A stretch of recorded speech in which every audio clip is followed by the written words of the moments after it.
ಕುಮಾರಸ್ವಾಮಿ ಅವರು ಜ್ಯೋತಿಯನ್ನು ಬೆಳಗಿಸಿ ಉದ್ಘಾಟಿಸ್ತಾ ಇದ್ದಾರೆ.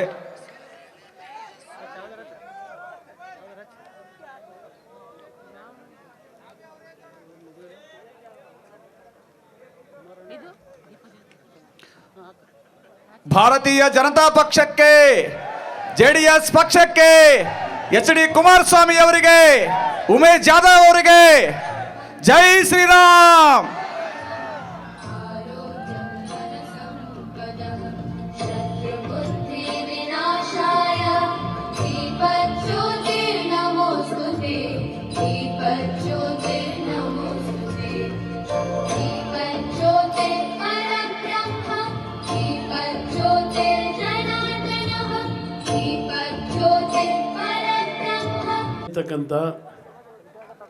ಕರ್ನಾಟಕ ರಾಜ್ಯದ ಎರಡನೇ ಹಂತದಲ್ಲಿ 14 ಲೋಕಸಭಾ ಕ್ಷೇತ್ರಗಳ ಮತದಾನದ ದಿನದ ಹಿನ್ನೆಲೆಯಲ್ಲಿ ಇವತ್ತಿನ ದಿನ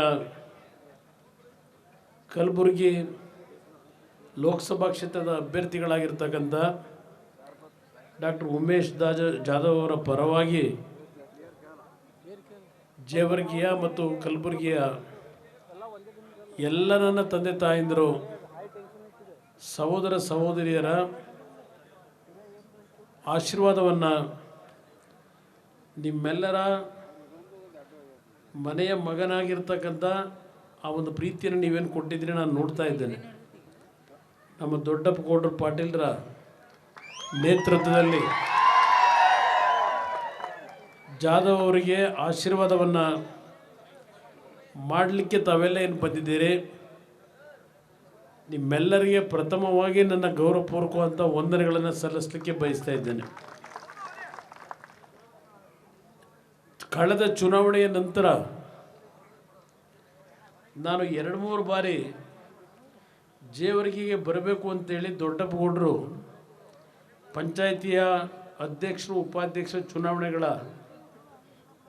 ಏನು ಪ್ರಕ್ರಿಯೆಗಳಾಯಿತು, ನಿಮ್ಮಗಳಿಗೆ ಒಂದು ಅಭಿನಂದನೆಯನ್ನು ಸಲ್ಲಿಸಬೇಕು, ಅದಕ್ಕೊಂದು ಕಾರ್ಯಕ್ರಮಕ್ಕೆ ಬರಬೇಕು ಅಂತೇಳಿ ನನ್ನ ಮೇಲೆ ಒತ್ತಡ ಹಾಕಿದರು. ನನ್ನ ಒಂದು ಆರೋಗ್ಯದ ತೊಂದರೆಯಿಂದ, ಕೆಲವು ಸಮಸ್ಯೆಗಳಿಂದ ನಾನು ಬರಲಿಕ್ಕಾಗಲಿಲ್ಲ.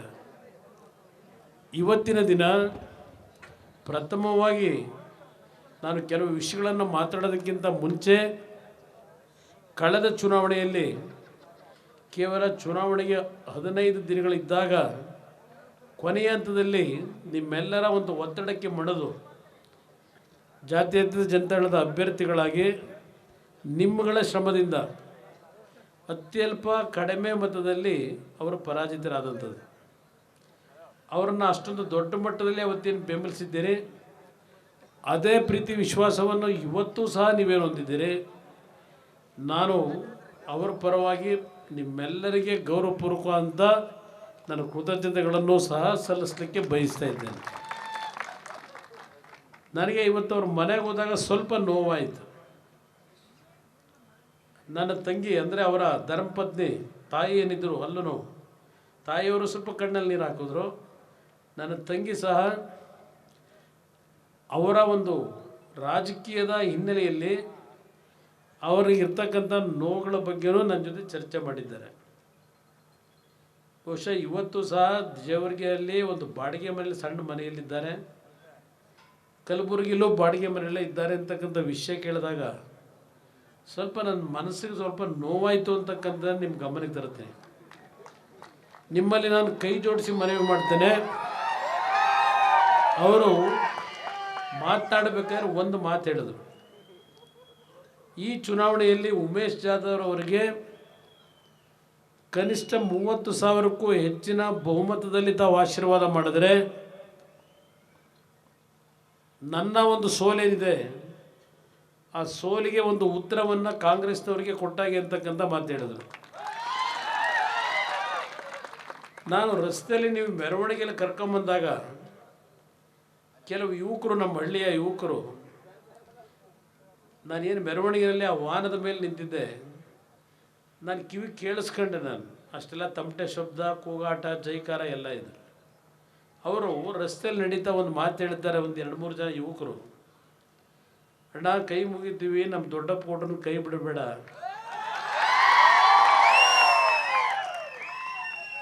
ಅವರಿರ್ತಕ್ಕಂಥ ಸಮಸ್ಯೆಗಳು ನಮ್ಮೆಲ್ಲರಿಗೂ ಗೊತ್ತಿದೆ, ಅವ್ರನ್ನ ನೀವು ಕಾಪಾಡಬೇಕು ಅಂತಕ್ಕಂಥ ಮಾತು ಹೇಳಿದ್ರು. ನಾನೆಲ್ಲ ಕಾಪಾಡೋರು ಇದಿರಲ್ಲ, ನೀವು ಪುಣ್ಯಾತ್ಮರು, ನೀವು ಅವ್ರನ್ನ ಕಾಪಾಡ್ತೀರಿ ನನ್ನ ಅಭಿಪ್ರಾಯ.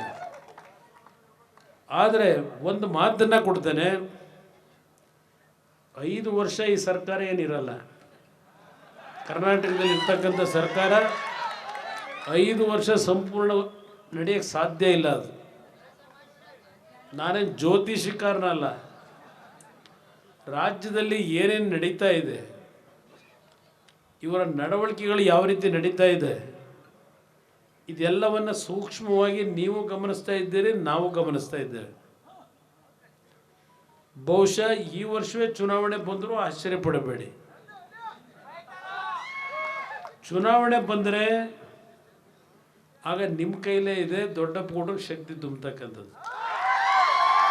ನೀವು ತುಂಬತಕ್ಕಂಥ ಶಕ್ತಿ, ನಂದೊಂದು ಸಣ್ಣ ಅಳಿಲು ಸೇವೆ, ನನ್ನ ಜೊತೆಲಿ ನನ್ನ ಕುಟುಂಬದಲ್ಲಿ ಒಬ್ಬ ಸದಸ್ಯರಾಗೇನಿದ್ದಾರೆ ಈಗ, ಅವ್ರನ್ನ ದಡ ಸೇರಿಸ್ತಕ್ಕಂಥದ್ದು, ಆ ಕುಟುಂಬದ ಒಂದು ನೋವುಗಳೇನಿದೆ ಆ ನೋವುಗಳನ್ನು ಸರಿಪಡಿಸ್ತಕ್ಕಂಥದ್ದು ನನಗೆ ನೀವು ದೇವರ ಸಮಾನ. ನೀವು ನಿಮ್ಮಗಳ ಮುಂದೆ ನಾನು ಈ ಮಾತನ್ನು ಹೇಳ್ತಾ ಇದ್ದೇನೆ. ಇನ್ನು ಈ ಒಂದು ಚುನಾವಣೆ ಏನಿದೆ ಲೋಕಸಭೆಗೆ, ಅವರು ಹೇಳ್ತಾ ಇದ್ರು, ಅವರು ಲೋಕಸಭಾ ಸದಸ್ಯರಾಗಿ ನರೇಂದ್ರ ಮೋದಿಯವರ ನಾಯಕತ್ವದಲ್ಲಿ ಈ ಒಂದು ಜಿಲ್ಲೆಗೆ ರೈಲ್ವೆ ಯೋಜನೆಗಳಿರ್ಬೋದು, ರಾಷ್ಟ್ರೀಯ ಹೆದ್ದಾರಿಗಳಿರ್ಬೋದು, ಜಲಜೀವನ್ ಮಿಷನ್ ಮುಖಾಂತರ ಕುಡಿಯೋ ನೀರಿನ ವ್ಯವಸ್ಥೆಗಳನ್ನು ಮಾಡಿರ್ತಕ್ಕಂಥದ್ದು ಇರ್ಬೋದು, ಟೆಕ್ಸ್ಟೈಲ್ ಪಾರ್ಕನ್ನು ಮುಂದಿನ ದಿನಗಳಲ್ಲಿ ಪ್ರಾರಂಭ ಮಾಡ್ತಕ್ಕಂಥ ಕಾರ್ಯಕ್ರಮಗಳಿರ್ಬೋದು, ಅದೆಲ್ಲವನ್ನು ನಿಮ್ಮ ಮುಂದೆ ಇಟ್ಟಿದ್ದಾರೆ. ನಾನು ರಾಜಕಾರಣಕ್ಕೆ ಬಂದಂಥದ್ದು 1997. ಅದಕ್ಕಿಂತ ಮುಂಚೆ ನಿಮ್ಮ ಥರ ನಾನು ಸಭೆಯಲ್ಲೆಲ್ಲೋ ಮೂಲೆಯಲ್ಲಿ ಕೂತು ಸಭೆಯಲ್ಲಿ ಮಾತನಾಡ್ತಕ್ಕಂಥ ನಾಯಕರ ಭಾಷಣಗಳು ಕೇಳ್ತಾ ಇದ್ದೆ ನಾನು. ನಂತರ ನನಗೆ ಈ ಒಂದು ಉತ್ತರ ಕರ್ನಾಟಕದ ಪರಿಚಯ ಆಗಿದ್ದು 2006. ನಾನು ಮತ್ತು ಹಿರಿಯರಾಗಿರ್ತಕ್ಕಂಥ ಸನ್ಮಾನ್ಯ ಯಡಿಯೂರಪ್ಪನವರು BJP ಮತ್ತು JDSನ ಒಂದು ಸರ್ಕಾರವನ್ನು ರಚನೆ ಮಾಡಿದಾಗ ಉತ್ತರ ಕರ್ನಾಟಕದ ಪರಿಸ್ಥಿತಿಗಳು ಏನು ಅಂತಕ್ಕಂಥದ್ದನ್ನು ಅರ್ಥ ಮಾಡ್ಕೊಳ್ಳಿಕ್ಕೆ ನನಗೆ ಅನುಕೂಲ ಆಯಿತು. ಬಹುಶಃ ನಿಮ್ಮಲ್ಲಿ ನಾನು ನೆನಪಿಸ್ತು ಕೊಡ್ತೀನಿ, ಅಫ್ಜಲ್ಪುರದಲ್ಲಿ ಮೊದಲನೆಯ ಒಂದು ಗ್ರಾಮ ವಾಸ್ತವ್ಯದ ಕಾರ್ಯಕ್ರಮ ನಾನು ಮುಖ್ಯಮಂತ್ರಿ ಇದ್ದಾಗ 2006ನೇ ಇಸ್ವಿನಲ್ಲಿ, ಬಹುಶಃ ಗ್ರಾಮದ ಹೆಸರು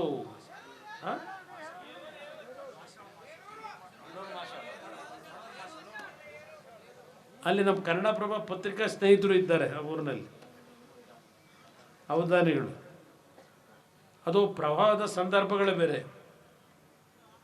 ನಾನು ಅಫ್ಜಲ್ಪುರದ ಕೆಲವು ಭಾಗಗಳನ್ನು, ಹಳ್ಳಿಗಳನ್ನು ಏನೋ ಒಂದು ಪುನಶ್ಚೇತನ ಮಾಡಬೇಕು ಅಂತಕ್ಕಂಥದ್ದು ಕೆಲವು ತೀರ್ಮಾನಗಳು ಮಾಡುವಾಗ ನಿಜವಾದ ಕಲಬುರಗಿಯ ಸಮಸ್ಯೆಗಳು ಏನು ಅಂತಕ್ಕಂಥದ್ದು ಆ ಸಂದರ್ಭದಲ್ಲಿ ಅರಿತುಕೊಂಡಿದ್ದೇನೆ.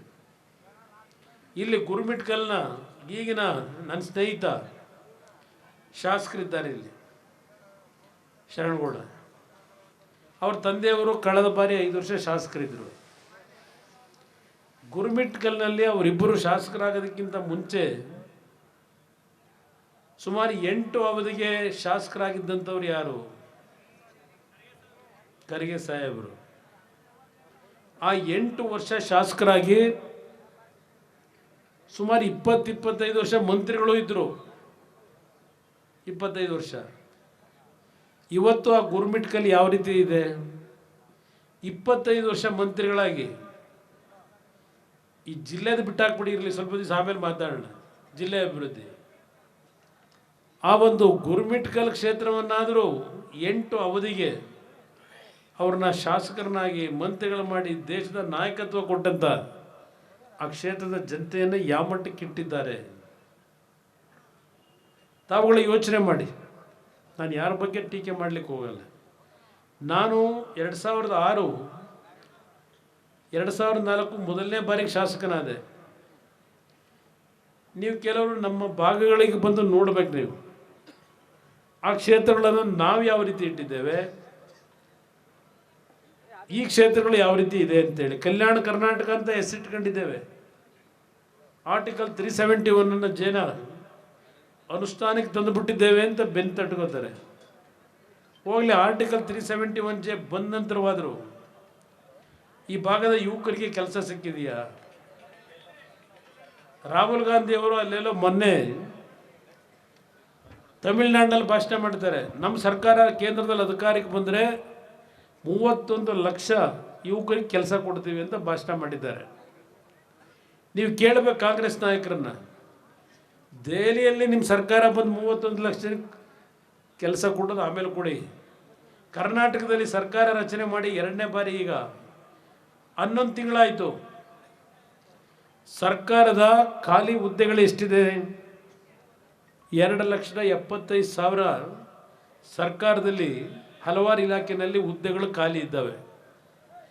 ನೀವು ಪುಣ್ಯಾತ್ಮ ಅಲ್ಲಿ 31 ಲಕ್ಷ ಕೆಲಸ ಕೊಡೋದಿರಲಿ ದೇಶದಲ್ಲಿ.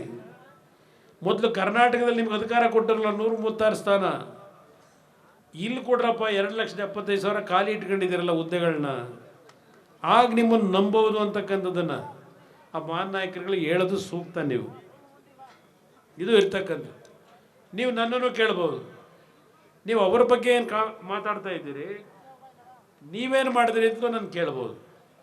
ನಾನು 2006 ಯಡಿಯೂರಪ್ಪನವರು ನಾವು ಸರ್ಕಾರ ನಡೆಸಬೇಕಾದ್ರೆ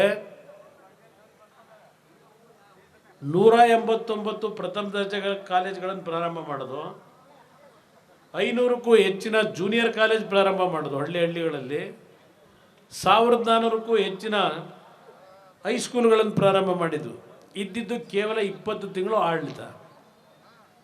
56,000 ಕುಟುಂಬಗಳಿಗೆ ಆ ಇದ್ದಂಥ 20 ತಿಂಗಳಲ್ಲಿ ಶಿಕ್ಷಣ ಇಲಾಖೆಯಲ್ಲಿ ಕೆಲಸ ಕೊಟ್ಟಂಥ ಸರ್ಕಾರ ನಾನು ಯಡಿಯೂರಪ್ಪನವರು ಮಾಡಿದ್ದೇವೆ. ಅವತ್ತು ನಾನು ಹಲವಾರು ವಿಷಯಗಳನ್ನು ಹೇಳಬಲ್ಲೆ, ಆ 20 ತಿಂಗಳಲ್ಲಿ ಏನು ಕೆಲಸ ಮಾಡಿದ್ದೇವೆ ಅಂತೇಳಿ.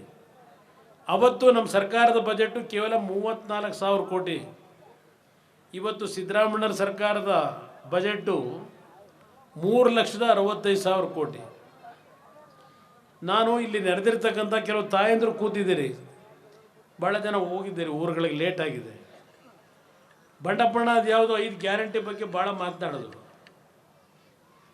5 ಗ್ಯಾರಂಟಿ ಕೊಟ್ಟಿದ್ರ ಬಗ್ಗೆ ನಾನು ವಿರೋಧ ಇಲ್ಲ. ಈ 5 ಗ್ಯಾರಂಟಿನಲ್ಲಿ ಗೃಹಲಕ್ಷ್ಮಿ ಯೋಜನೆ ಅಡಿಯಲ್ಲಿ ನಮ್ಮ ತಾಯಂದ್ರಿಗೆ ಏನು 2,000 ರೂಪಾಯಿ ಕೊಡ್ತೀರಿ, ಇನ್ನೂ 2,000 ರೂಪಾಯಿ ಕೊಡಿ, ನಾನು ನಮಗೆ ಅಭಿನಂದಿಸ್ತೀನಿ. ಇನ್ನೂ 2,000 ಹೆಚ್ಚಿಗೆ ಕೊಟ್ಟುಬಿಡಿ, ನನಗೇನು ಅಸೂಯೆ ಇಲ್ಲ. ಆದರೆ ಆ ತಾಯಂದರ ಬದುಕನ್ನು ಇವತ್ತು ಸರಿಪಡಿಸ್ಲಿಕ್ಕಾಗಿದೆಯಾ? ಆ ಕುಟುಂಬದ ಆರ್ಥಿಕ ಶಕ್ತಿಯನ್ನು ವೃದ್ಧಿ ಮಾಡಲಿಕ್ಕಾಗಿದೆಯಾ ನಿಮ್ಮ ಕೈಲಿ? ಇವತ್ತು 2,000 ರೂಪಾಯಿನಿಂದ ನಾನು ನಮ್ಮ ತಾಯಂದರಿಗೆ ಕೇಳ್ತೀನಿ, ನಿಮ್ಮ ಜನ್ಮ ಕೊಟ್ಟಂಥ ಮಕ್ಕಳಿಗೆ, ಈ ರಾಜ್ಯದಲ್ಲಿರ್ತಕ್ಕಂಥ ಶ್ರೀಮಂತ ಮಕ್ಕಳೇನಿದ್ದಾರೆ ಆ ಮಕ್ಕಳ ಸರಿಸಮನಾದಂಥ ರೀತಿಯ ಶಿಕ್ಷಣವನ್ನು ನಿಮ್ಮ ಮಕ್ಕಳಿಗೆ ಕೊಡಲಿಕ್ಕೆ ಸಾಧ್ಯ ಇದೆಯಾ ನಿಮ್ಮ 2,000 ರೂಪಾಯಿನಲ್ಲಿ? ಕಲಬುರಗಿನಲ್ಲಿ ಹಲವಾರು ಖಾಸಗಿ ಶಾಲೆಗಳಿದ್ದಾವೆ. ಡೊನೇಷನ್ ಎಷ್ಟು ಕಟ್ಟಬೇಕು ನೀವು? ಬಡ ಕುಟುಂಬದ ನಿಮ್ಮ ಕುಟುಂಬದ ಮಕ್ಕಳನ್ನ ಸೇರಿಸಲಿಕ್ಕೆ ತಿಂಗಳಿಗೆ ಎಷ್ಟು ಫೀಸ್ ಕಟ್ಟಬೇಕು? ಇದು ಒಂದು ಭಾಗ. ಶಿಕ್ಷಣ ಆರೋಗ್ಯ ಕ್ಷೇತ್ರಕ್ಕೆ ಬನ್ನಿ. ಜಾಧವ್ ಅವರಲ್ಲಿ ಡಾಕ್ಟ್ರೇ ಇದ್ದಾರೆ. ಏನಾದರೂ ಒಂದು ಈಗಿನ ಕಾಯಿಲೆಗಳು 20-30 ಲಕ್ಷ ಖರ್ಚು ಮಾಡಬೇಕು. ಈಗ ನಾನೇ ಉದಾಹರಣೆ, 17 ವರ್ಷದಲ್ಲಿ 3ನೇ ಬಾರಿ ನನಗೆ ಹೃದಯದ ಚಿಕಿತ್ಸೆ ಮಾಡಿಸ್ಕೊಂಬಂದೆ. ಈಗ ಒಂದು 20 ದಿವಸ ಆಗಿದೆ. ನನ್ನ ಒಂದು ಹೃದಯದ ಚಿಕಿತ್ಸೆಗೆ 25 ಲಕ್ಷ ರೂಪಾಯಿ ಖರ್ಚು ಮಾಡ್ಕೊಂಡೆ 3ನೇ ಬಾರಿಗೆ. ನನ್ನ ಹತ್ರ ದುಡ್ಡಿತ್ತು, ಮಾಡ್ಕೊಂಬಂದೆ. ಇಲ್ಲಿರ್ತಕ್ಕಂಥ ಸಾವಿರಾರು ಜನ ಏನಿದ್ದೀರಿ, ನಿಮ್ಮ ಕುಟುಂಬದಲ್ಲಿ ನನಗಾದಂಥ ಕಾಯಿಲೆ ಆದರೆ ನೀವು ಚಿಕಿತ್ಸೆ ಕೊಡ್ಲಿಕ್ಕೆ ನಿಮ್ಮ ಕುಟುಂಬದಲ್ಲಿ ಸಾಧ್ಯವಾ? 25 ಲಕ್ಷ ಖರ್ಚು ಮಾಡಲಿಕ್ಕೆ? ನಮ್ಮ ಕಾರ್ಯಕ್ರಮ, ನೀವು ಸಾಲಗಾರರಾಗಿ ನಿಮ್ಮ ಮನೆಗಳು ಬೀದಿಗೆ ಬರಬಾರ್ದು. 25 ಲಕ್ಷ ಆಗಲಿ 30 ಲಕ್ಷ ಆಗಲಿ, ಸರ್ಕಾರವೇ ಸಂಪೂರ್ಣವಾಗಿ ಆ ಚಿಕಿತ್ಸೆಯನ್ನು ಉಚಿತವಾಗಿ ನಿಮಗೆ ಕೊಡಿಸಬೇಕು. ಈ ಕಾರ್ಯಕ್ರಮ ಬೇಕು ಈ ರಾಜ್ಯದಲ್ಲಿ, ಈ ದೇಶದಲ್ಲಿ. ಇನ್ನು ನಮ್ಮ ರೈತರ ಬದುಕು, ಕಳೆದ ಬಾರಿ ನಿಮ್ಮ ತೊಗರಿ ಬೆಳೆ ಅದ್ಯಾವುದೋ ನೆಟ್ಟೆ ರೋಗ ಬಂತು, ಏನಾದ್ರಿ ನೀವು ರೈತರು? ಅದು ಎಂಥದೋ ಎಷ್ಟೋ 250 ರೂಪಾಯಿನೋ ಇನ್ನು 250 ಕೋಟಿನೋ ರಿಲೀಸ್ ಮಾಡಿದ್ರಂತೆ. ಅದ್ರಲ್ಲಿ ಏನು ಬದುಕ್ತೀರಿ ನೀವು ಪರಿಹಾರ ತಗೊಂಡು? ಇವತ್ತು ನನ್ನ ಕಾರ್ಯಕ್ರಮ, ನಮ್ಮ ನರೇಂದ್ರ ಮೋದಿಯವರು 3ನೇ ಬಾರಿ ಪ್ರಧಾನಮಂತ್ರಿಗಳಾದರೆ, ಜಾಧವ್ ಅವರು ಹೇಳಿದ್ರಲ್ಲ, ಬಂಡಪ್ಪಣ್ಣ ಹೇಳಿದ್ರಲ್ಲ, ನಮ್ಮಲ್ಲಿ ದೊಡ್ಡಪ್ಪಗೌಡರು ಹೇಳಿದ್ರಲ್ಲ, ಒಂದು ಅವಕಾಶವನ್ನು ಈ ಚುನಾವಣೆಯಲ್ಲಿ ಈ ಒಂದು ಕಲಬುರಗಿಯ ಲೋಕಸಭಾ ಕ್ಷೇತ್ರದಿಂದ ನಾನು ಈ ಉತ್ತರ ಕರ್ನಾಟಕ ಭಾಗದ ಎಲ್ಲ ಲೋಕಸಭಾ ಕ್ಷೇತ್ರಗಳಿಗೆ ಮಾಧ್ಯಮದ ಸ್ನೇಹಿತರ ಮುಖಾಂತರ ಮನವಿ ಮಾಡ್ತೇನೆ. ಹಳೆ ಕರ್ನಾಟಕದಲ್ಲಿ ಮೊನ್ನೆ ನಡೆದಿರ್ತಕ್ಕಂಥ 26ನೇ ತಾರೀಕಿನ ಮತದಾನದಲ್ಲಿ 14ಕ್ಕೆ 14 ಸ್ಥಾನವು JDS ಮತ್ತು BJPಯ ಅಭ್ಯರ್ಥಿಗಳು ಗೆಲ್ತಕ್ಕಂಥ ಒಂದು ವಾತಾವರಣ ಇದೆ. ಆ ಚುನಾವಣಾ ಫಲಿತಾಂಶ ಕಾಂಗ್ರೆಸ್ನವರಿಗೆ ಮೈ ನಡುಕ ಬಂದಿದೆ. ಬೇರೆ ಬೇರೆ ವಿಷಯಗಳನ್ನ ನಾನು ಚರ್ಚೆ ಮಾಡಲಿಕ್ಕೆ ಹೋಗೋದಿಲ್ಲ. ಇವತ್ತು ಈ 14 ಸ್ಥಾನ ಈ ಭಾಗದಲ್ಲೇನಿದೆ, ನೀವೊಂದು ದೊಡ್ಡ ಮನಸ್ಸು ಮಾಡಿ ನಿಮ್ಮ ನೆಂಟರಿಷ್ಟರಿಗೆ, ನಿಮ್ಮ ಸಂಬಂಧಿಕರಿಗೆ ಇವತ್ತು ನರೇಂದ್ರ ಮೋದಿಯವರ ನಾಯಕತ್ವದಲ್ಲಿ ಒಂದು ಅವಕಾಶವನ್ನು ಕೊಡಿ. ಏನು ಕಾಂಗ್ರೆಸ್ ನಾಯಕರು ಹೇಳ್ತಾರಲ್ಲ, BJPಯಿಂದ 25 ಜನ ಶಾಸಕರು ಹೋಗಿದ್ದರು, ಕರ್ನಾಟಕದ ಪರವಾಗಿ ಧ್ವನಿ ಎತ್ತಲಿಲ್ಲ, ಇದನ್ನು ಹೇಳ್ತಾರೆ. ಈ ರಾಜ್ಯದಲ್ಲಿ ಸ್ವಾತಂತ್ರ್ಯ ಬಂದ ನಂತರ ದೇಶದಲ್ಲಿ ಆಳ್ವಿಕೆ ಮಾಡಿದ್ದು 1977ನೇ ಇಸ್ವಿಯವರೆಗೆ ದೆಹಲಿಯಲ್ಲಿ ಕಾಂಗ್ರೆಸ್ಸು, ಕರ್ನಾಟಕದಲ್ಲೂ ಕಾಂಗ್ರೆಸ್ಸೇ. ಆಗಿನ ಸಂದರ್ಭದಲ್ಲಿ 1952ರಿಂದ ಏನು ಚುನಾವಣೆ ಪ್ರಾರಂಭ ಆಯಿತು, 77ನೇ ಇಸ್ವಿಯವರೆಗೆ ಕರ್ನಾಟಕದಲ್ಲಿ 28ಕ್ಕೆ 28 ಲೋಕಸಭಾ ಸದಸ್ಯರನ್ನ ಕಾಂಗ್ರೆಸ್ನಿಂದೇ ಕಳಿಸ್ಕೊಟ್ರಿ ನಿರಂತರವಾಗಿ. ಏನು ಕೊಟ್ಟರು ನಿಮಗೆ ಕಾಂಗ್ರೆಸ್ನ ಲೋಕಸಭಾ ಸದಸ್ಯರು? ಪಾಪ ಅವತ್ತಿನ ಲಾಲ್ ಬಹದ್ದೂರ್ ಶಾಸ್ತ್ರಿ ಅವರು 1962 ಇಲ್ಲಿ ಬಂದು ಬಿಜಾಪುರದಲ್ಲಿ ಆಲ್ಮಟ್ಟಿ ಜಲಾಶಯಕ್ಕೆ ಒಂದು ಫೌಂಡೇಶನ್ ಸ್ಟೋನ್ ಹಾಕಿದ್ದು ಬಿಟ್ಟರೆ, ಒಂದು ಬಿಡಗಾಸನ್ನು ಕೇಂದ್ರ ಸರ್ಕಾರದಿಂದ ಕಾಂಗ್ರೆಸ್ನ ಕೇಂದ್ರ ಸರ್ಕಾರವಾಗಲಿ ರಾಜ್ಯದ ಕಾಂಗ್ರೆಸ್ ಸರ್ಕಾರವಾಗಲಿ ತಂದ್ರ ಈ ಭಾಗದ ಜನರ ಕಷ್ಟವನ್ನು ಬಗೆಹರಿಸಿ ಈ ಭಾಗದ ಜನರ ಒಂದು ಆರ್ಥಿಕ ಪರಿಸ್ಥಿತಿಗಳನ್ನು ಸುಧಾರಣೆ ಮಾಡಲಿಕ್ಕೆ ಏನಾದರೂ ಕಾರ್ಯಕ್ರಮ ತಂದ್ರ? ಇವತ್ತು ಉತ್ತರ ಕರ್ನಾಟಕ ಭಾಗದಲ್ಲಿ ನೀರಾವರಿಯ ಯೋಜನೆಗಳಿಗೆ ಇವತ್ತೇನಾದರೂ ಅಲ್ಪ ಸ್ವಲ್ಪ ನೀವು ದೊಡ್ಡ ಮಟ್ಟದ ಕಾರ್ಯಕ್ರಮಗಳನ್ನು ನೋಡ್ತಾ ಇದ್ದರೆ, 1983 ಪ್ರಥಮ ಬಾರಿಗೆ ಕಾಂಗ್ರೆಸ್ಸೇತರ ಸರ್ಕಾರ ಈ ರಾಜ್ಯದಲ್ಲಿ ಏನು ಅನುಷ್ಠಾನಕ್ಕೆ ಬಂತು. ರಾಮಕೃಷ್ಣ ಹೆಗಡೆ ಅವರು ಮುಖ್ಯಮಂತ್ರಿಗಳು, ದೇವೇಗೌಡರು ನೀರಾವರಿ ಮಂತ್ರಿಗಳು. ಅವತ್ತು ಪ್ರಾರಂಭ ಆದಂಥದ್ದು, ಅಲ್ಲಿಯವರೆಗೆ ಯಾವ ನೀರಾವರಿ ಯೋಜನೆಗಳು ಒಂದು ಸಮರ್ಪಕವಾಗಿ ಕಾರ್ಯನಿರ್ವಹಿಸಲಿಲ್ಲ. ಅದೆಲ್ಲವನ್ನು ನಾನು ಸುದೀರ್ಘವಾಗಿ ಹೇಳಲಿಕ್ಕೆ ಹೋಗೋದಿಲ್ಲ. ನಂತರ 94 ದೇವೇಗೌಡರು ಮುಖ್ಯಮಂತ್ರಿಗಳಾದಾಗ ಕೃಷ್ಣಾ ಭಾಗ್ಯ ಜಲ ನಿಗಮ ಇದನ್ನೆಲ್ಲ ಮಾಡಿ ಇವತ್ತು ಸಾರ್ವಜನಿಕವಾಗಿ ಬಾಂಡ್ ಕಲೆಕ್ಟ್ ಮಾಡಿ ವರ್ಷಕ್ಕೆ 1,000 ಕೋಟಿ ಹಣವನ್ನು ಉತ್ತರ ಕರ್ನಾಟಕದ ನೀರಾವರಿಗೆ ಹಣವನ್ನು ಖರ್ಚು ಮಾಡಬೇಕು ಅಂತ ತೀರ್ಮಾನ ತಂದಂಥದ್ದು ಸನ್ಮಾನ್ಯ ದೇವೇಗೌಡರು. ಇದೆಲ್ಲ ನಾನು ಯಾತಕ್ಕೆ ನಿಮಗೆ ಜ್ಞಾಪಕ ಮಾಡ್ತಾ ಇದ್ದೇನೆ, 2013ರಲ್ಲಿ ಇದೇ ಕಾಂಗ್ರೆಸ್ ಚುನಾವಣೆ ಬಂದಾಗ ಬಳ್ಳಾರಿಯಿಂದ ಒಂದು ಪಾದಯಾತ್ರೆ ಮಾಡಿದ್ರು, ಕೂಡಲ ಸಂಗಮದವರೆಗೆ ಘೋಷಣೆ ಮಾಡಿದ್ದೇನು, ಕೃಷ್ಣಾ ನಡಿಗೆ ಕೂಡ ಕಾಂಗ್ರೆಸ್ ನಡಿಗೆ ಕೃಷ್ಣಾ ಕಡೆಗೆ, ಕಾಂಗ್ರೆಸ್ ನಡಿಗೆ ಕೃಷ್ಣಾ ಕಡೆಗೆ ಅಂತೇಳಿ ಘೋಷಣೆ ಮಾಡ್ಕೊಂಡು ಬಂದರು ಕೂಡಲ ಸಂಗಮದವರೆಗೆ. 5 ವರ್ಷ ಸರ್ಕಾರ ಮಾಡಿದ್ರು. ನಾನು ಅವತ್ತೇ ಹೇಳಿದೆ, ಕಾಂಗ್ರೆಸ್ನ ನಡಿಗೆ ಕೃಷ್ಣಾ ಕಡೆಗಲ್ಲ, ಅದು ಆಂಧ್ರ ಕಡೆಗೆ ಅಂತಕ್ಕಂಥದ್ದನ್ನು ನಾನು ಹೇಳಿದೆ. ಅವ್ರು ಮಾಡಿದ್ದು ಅದೇ ಕೆಲಸ. ಇವತ್ತು ನಾನು ಕಲಬುರಗಿಯ ನನ್ನ ಜನತೆಗೆ ಮನವಿ ಮಾಡ್ತೇನೆ. ಇವತ್ತು ಯಾವ 15 ದಿವಸ ಉಪವಾಸ ಕೂತಿದ್ರು ಅಫ್ಜಲ್ಪುರದಲ್ಲಿ, ಭೀಮಾ ನದಿ ನೀರಿನ ಒಂದು ಕೊರತೆ, ನೀರು ಬಿಡಿಸಿ ಅಂತ ಒಂದು ಮಾತನ್ನು ಕೊಡ್ತೇನೆ. ಇವತ್ತು ಈ ಒಂದು ಜೇವರ್ಗಿಯ ಈ ಒಂದು ಬಹಿರಂಗ ಸಭೆಯಲ್ಲಿ ಒಂದು ಅವಕಾಶವನ್ನು ಉತ್ತರ ಕರ್ನಾಟಕದ 14ಕ್ಕೆ 14 ಸ್ಥಾನವನ್ನು ಇವತ್ತು ನರೇಂದ್ರ ಮೋದಿ ಅವರ ನಾಯಕತ್ವದಲ್ಲಿ ನಮ್ಮ ಅಭ್ಯರ್ಥಿಗಳನ್ನು ಗೆಲ್ಲಿಸ್ಕೊಡಿ. ನಾನು ಚುನಾವಣೆ ನಿಲ್ಲಬೇಕು ಅಂತ ಇದ್ದವನಲ್ಲ, ಪಾರ್ಲಿಮೆಂಟಿಗೆ ಹಲವಾರು ಅನಿವಾರ್ಯ ಕಾರಣಗಳಿಂದ ಮಂಡ್ಯದಿಂದ ಲೋಕಸಭೆಗೆ ನಿಂತಿದ್ದೇನೆ. ಚುನಾವಣೆಗೆ ಮತ ಕೇಳಲಿಕ್ಕೆ ನಾನು ಯಾವ ಹಳ್ಳಿಗೆ ಹೋಗಲಿಲ್ಲ. ನಾನು BJPಯ ಅಭ್ಯರ್ಥಿಗಳ ಚುನಾವಣೆಯಲ್ಲಿ ಗೆಲುವಿಗೆ ತುಮಕೂರು, ಚಿಕ್ಕಬಳ್ಳಾಪುರ, ಚಿತ್ರದುರ್ಗ, ಮೈಸೂರು ಹೀಗೆ ಹಲವಾರು ಭಾಗಗಳಲ್ಲಿ ಪ್ರವಾಸ ಏನು ಮಾಡಿದೆ. ಆ ಪ್ರವಾಸವನ್ನು ಮಾಡಿ ಜನರ ನಾಡಿ ಮಿಡಿತ ನೋಡಿ ಹೇಳ್ತಾ ಇದ್ದೇನೆ. ನಾನು ಒಂದು ದಿವಸ ನನ್ನ ಕ್ಷೇತ್ರದಲ್ಲಿ ಓಟ್ ಕೇಳಲಿಕ್ಕೆ ಹೋಗಲೇ ಇಲ್ಲ ನಾನು. ಆದರೂ ಸಹ ಇವತ್ತು ಮಂಡ್ಯ ಜಿಲ್ಲೆಯಲ್ಲಿ ಕನಿಷ್ಠ 2.5ರಿಂದ 3 ಲಕ್ಷ ಅಂತರದಲ್ಲಿ ನನಗೆ ಜನ ಆಶೀರ್ವಾದ ಮಾಡ್ತಾರೆ. ಕಾರಣ ನಾನು ಜನಗಳ ಮಧ್ಯದಲ್ಲಿ ಏನಿದ್ದೇನೆ, ಇವತ್ತು ವಿಶ್ವಾಸ ಇಟ್ಕೊಂಡಿದ್ದಾರೆ. ಇವತ್ತು ನಾನು ಏನು BJPಯ ನನ್ನ ಸ್ನೇಹಿತರ ಜೊತೆಯಲ್ಲಿ ದೆಹಲಿಗೆ ಹೋಗಲಿಕ್ಕೆ ನಿಮ್ಮೆಲ್ಲರನ್ನ ಇವತ್ತು ಉತ್ತರ ಕರ್ನಾಟಕದ ಭಾಗದ ಜನತೆಯಲ್ಲಿ 14 ಸ್ಥಾನಗಳನ್ನು ಕಳಿಸ್ಕೊಡಿ ಅಂತ ಕೇಳ್ತಾ ಇದ್ದೇನೆ. ಅವರೆಲ್ಲರ ಜೊತೆಗೂಡಿ ದೆಹಲಿಯಲ್ಲಿ ನರೇಂದ್ರ ಮೋದಿ ಅವರನ್ನು ಒಪ್ಪಿಸಿ ನಮ್ಮ ಅಪ್ಪರ್ ಕೃಷ್ಣಾ ಯೋಜನೆಯ 130 TMC ನೀರು ಟ್ರಿಬ್ಯುನಲ್ ಇವತ್ತು ಆದೇಶ ಮಾಡಿರ್ತಕ್ಕಂಥದ್ದು 2012. ಇವತ್ತು 24ಕ್ಕೆ ಬಂದಿದ್ದೇವೆ. 12 ವರ್ಷ ಆಯಿತು. ಕಾಂಗ್ರೆಸ್ ನಾಯಕರುಗಳು ಹೇಳಬೇಕು, ಆ ಒಂದು ನಮಗೆ ಹಂಚಿರ್ತಕ್ಕಂಥ ನೀರನ್ನು ಎಷ್ಟರ ಮಟ್ಟಿಗೆ ನನ್ನ ರೈತರು ಹೊಲಕ್ಕೆ ಕೊಟ್ಟಿದ್ದೀರಿ, ಎಷ್ಟು ದಿವಸ ನೀವು ಈ ತಾಳ್ಮೆಯಿಂದ ಇರ್ತೀರಿ? ದಯವಿಟ್ಟು ಯೋಚನೆ ಮಾಡಿ ನೀವೆಲ್ಲ. ಇವತ್ತು ಅಪ್ಪರ್ ಕೃಷ್ಣಾ ಇರ್ಬೋದು, ಅಪ್ಪರ್ ಭದ್ರಾ ಇರ್ಬೋದು, ಇವತ್ತು ನಿಮ್ಮ ತುಂಗಭದ್ರಾ 30 TMC ನೀರು ಕೊರತೆ ಇವತ್ತು.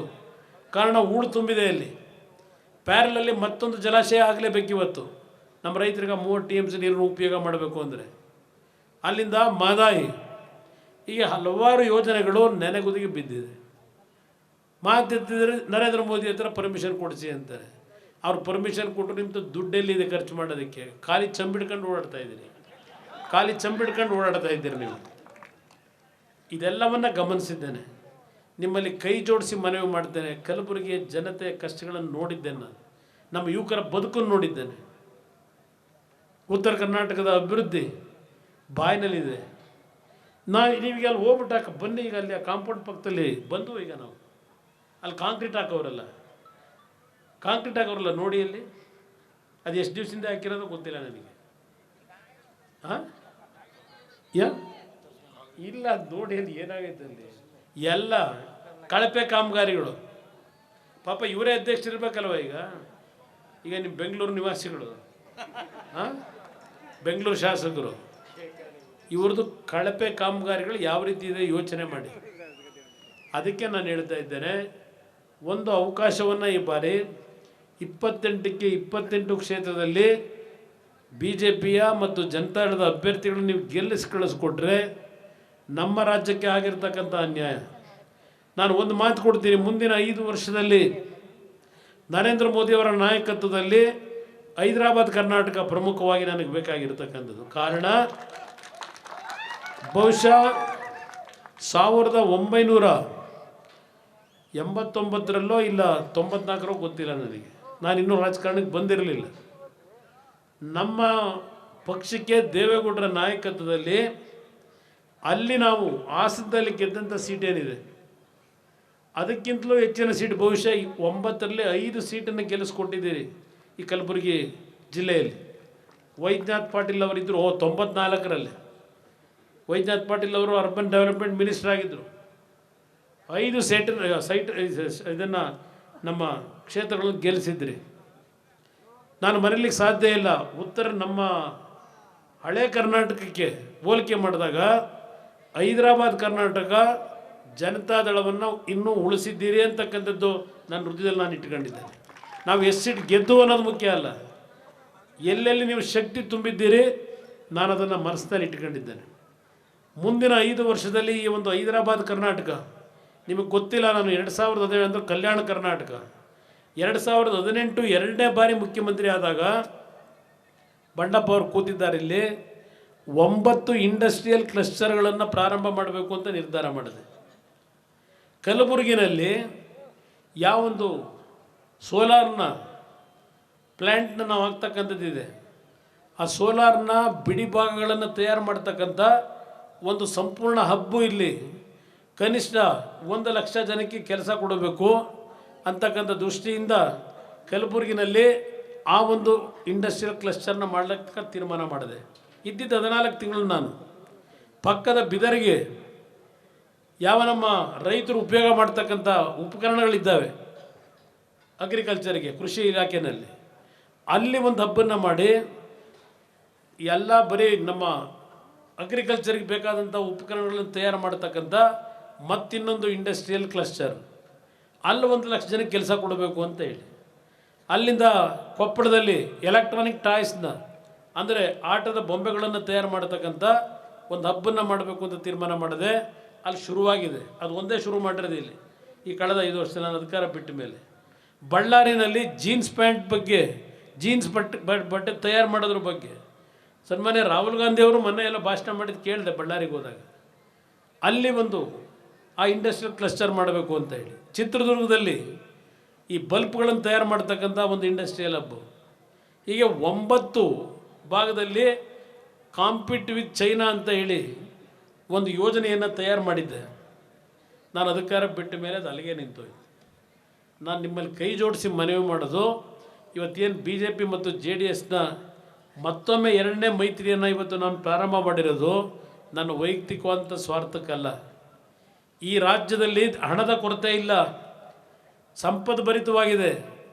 ಆ ಹಣವನ್ನು ಸಂಪದ್ಭರಿತವಾಗಿ ಖಜಾನೆ ತುಂಬಿಸಿರ್ತಕ್ಕಂಥವ್ರು ನಾವಲ್ಲ, ಇಲ್ಲಿ ಕೂತಿದ್ದೀರಲ್ಲ ಅಮಾಯಕ ಜನ, ನೀವು ತುಂಬಿಸಿರ್ತಕ್ಕಂಥ ನಿಮ್ಮ ಹಣ ಅದು ಇವತ್ತು ಈ ಖಜಾನೆ ತುಂಬಿರ್ತಕ್ಕಂಥದ್ದು. ಆ ಖಜಾನೆ ತುಂಬಿಸ್ತಂಥ ನಿಮ್ಗಳ ಮುಂದೆ ಈ ಕಾಂಗ್ರೆಸ್ನವ್ರು 11 ತಿಂಗಳಿಗೆ ಚಂಬಿಡ್ಕೊಂಬಂದವ್ರೆ. ಇನ್ನೇನು 4 ವರ್ಷದಲ್ಲಿ ಇನ್ನೇನು ಆಗ್ಬೋದು ಪರಿಸ್ಥಿತಿ ಯೋಚನೆ ಮಾಡಿ. 1,05,000 ಕೋಟಿ ಸಾಲ ಇದೊಂದು ವರ್ಷ ಮಾಡಿದ್ದಾರೆ.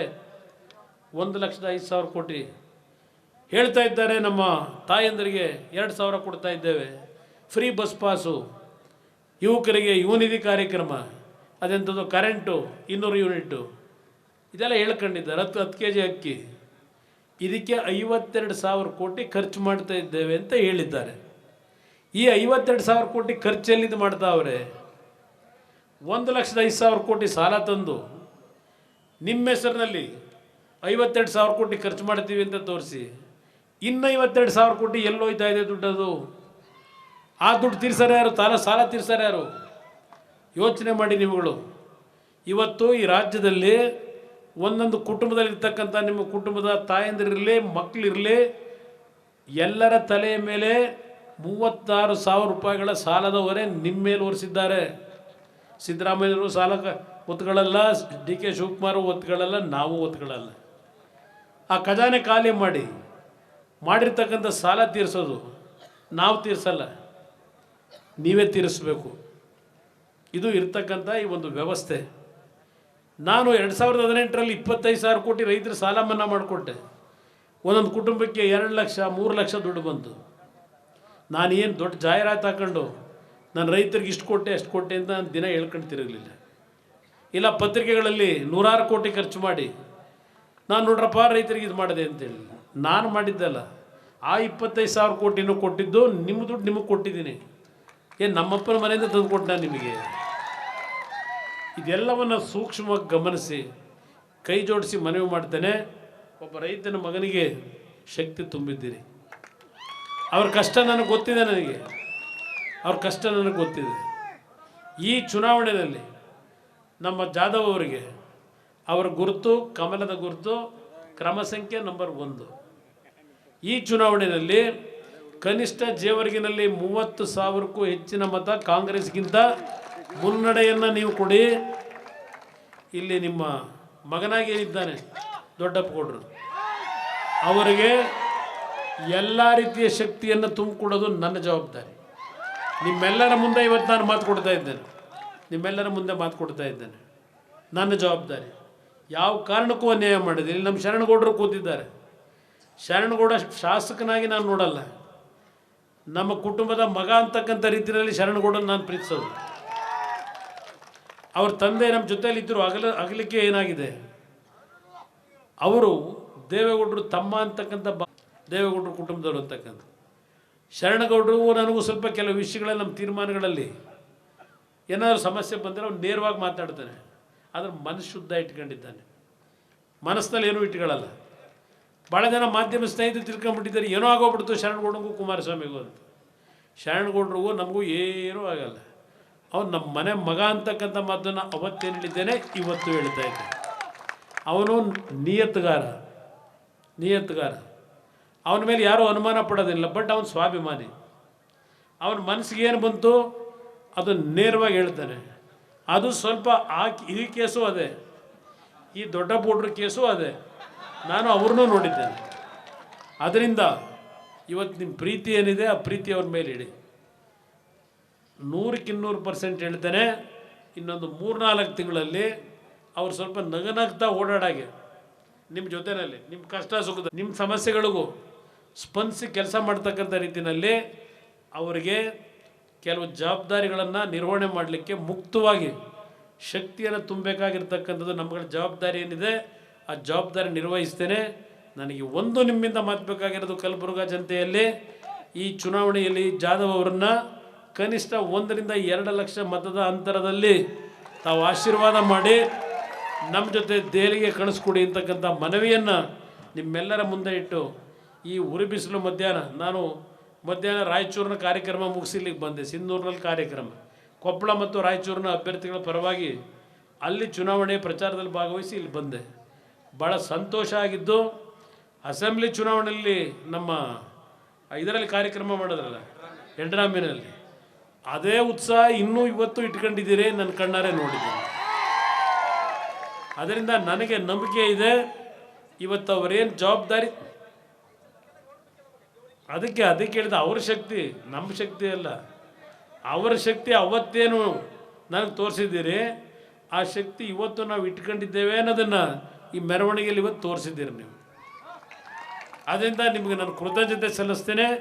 ಇವತ್ತು ಈ ಚುನಾವಣೆ ಇವತ್ತೇನು ನೀವು ಇಷ್ಟೊಂದು ಪ್ರೀತಿ ವಿಶ್ವಾಸದಿಂದ ಬಂದಿರಿ, ಒಳ್ಳೆಯ ಮೆರವಣಿಗೆ ಮಾಡಿದ್ದೀರಿ. ಬಹುಶಃ ಹೇಳಿದ್ರು ಬ್ರದರು ದೊಡ್ಡಗೌಡರು, ಇವತ್ತು ನಾವಿಲ್ಲಿ ಮಂಡ್ಯ ಜಿಲ್ಲೆಯ ಚುನಾವಣೆಯ ವಿಜಯೋತ್ಸವವನ್ನು ಆಚರಣೆ ಇಲ್ಲಿಂದ ಪ್ರಾರಂಭ ಮಾಡಿದ್ದೀವಿ ಅಂತ ಹೇಳಿದ್ದೆ. ನಿಮಗೆ ನಾನು ಕೃತಜ್ಞತೆ ಸಲ್ಲಿಸ್ತೀನಿ. ನಮ್ಮ ಜಾಧವ್ ಸಾಹೇಬ್ರನ್ನು ಅಷ್ಟೇ ಪ್ರೀತಿಯಿಂದ ನೀವು ದೊಡ್ಡ ಮಟ್ಟದಲ್ಲಿ ನಾನು ಹೇಳಿದ್ದೇನೆ 1 ಲಕ್ಷದಿಂದ 2 ಲಕ್ಷದಲ್ಲಿ ಗೆಲ್ಲಿಸ್ಕೊಡಿ ಅಂತ ಮನವಿ ಮಾಡಿ ಆ ಭಗವಂತ ನಿಮ್ಮೆಲ್ಲರಿಗೂ ಒಳ್ಳೇದು ಮಾಡಲಿ. ಎಲ್ಲ ರೀತಿಯ ನೀರಾವರಿ ಸೌಲಭ್ಯಗಳನ್ನು ಉತ್ತರ ಕರ್ನಾಟಕದಲ್ಲಿ ಮುಂದಿನ 5 ವರ್ಷದಲ್ಲಿ ಸಂಪೂರ್ಣಗೊಳಿಸ್ತಕ್ಕಂಥ ನಿಟ್ಟಿನಲ್ಲಿ ನಿಮ್ಮ ಜೊತೆಲಿದ್ದೇವೆ. ನಿಮ್ಮೆಲ್ಲರಿಗೆ ನನ್ನ ಗೌರವಪೂರ್ವಕವಾದ ವಂದನೆಗಳು.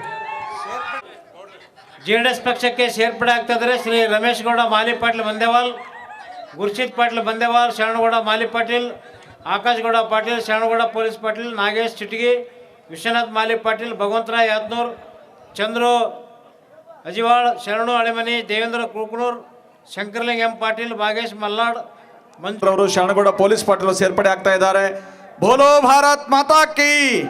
ನರೇಂದ್ರ ಮೋದಿಜಿ ಅವರಿಗೆ, ಮಾನ್ಯ HD ಕುಮಾರಸ್ವಾಮಿ ಅವರಿಗೆ, ದೊಡ್ಡಗೌಡ ಪಾಟೀಲ್ ನರ್ವೋಳಿ ಅವರಿಗೆ, ಉಮೇಶ್ ಜಾಧವ್ ಅವರಿಗೆ ಇವತ್ತು JDS ಪಕ್ಷಕ್ಕೆ ಸೇರ್ಪಡೆ. ಎಲ್ರಿಗೂ ಶುಭವಾಗಲಿ.